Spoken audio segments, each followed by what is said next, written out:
नेपालको समानुपातिक निर्वाचन प्रणाली। नेपालको संविधान 2072ले परिकल्पना गरेको यो प्रणाली के हो? यसले कसरी काम गर्छ त? नेपालमा हाल मिश्रित निर्वाचन प्रणाली प्रयोगमा छ।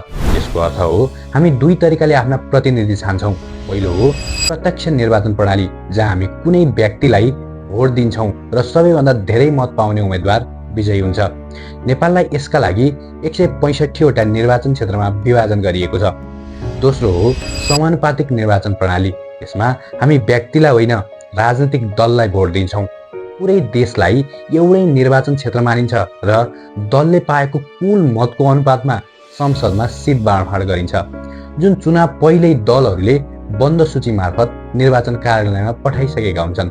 नेपालको संघीय संसद प्रतिनिधि सभामा जम्मा 275 सदस्य हुन्छन्, जसमा 165 जना प्रत्यक्षबाट र 110 जना समानुपातिकबाट छानिन्छन्। विश्वभरि हेर्ने हो भने 130 भन्दा बढी देशहरूले कुनै न कुनै रूपमा समानुपातिक प्रणाली अपनाएका छन्। नेदरल्यान्ड्स, इजरायल र स्विडेन जस्ता देशहरूमा पूर्ण समानुपातिक प्रणाली छ भने जर्मनी, जापान र न्युजिल्यान्ड जस्ता देशहरूमा नेपालमा जस्तै मिश्रित प्रणाली छ। जर्मनीमा त प्रत्यक्ष र समानुपातिक दुवैबाट बराबर 50-50% प्रतिनिधि छान्ने व्यवस्था छ। नेपालमा समावेशिता सुनिश्चित गर्न यो प्रणाली ल्याइएको हो।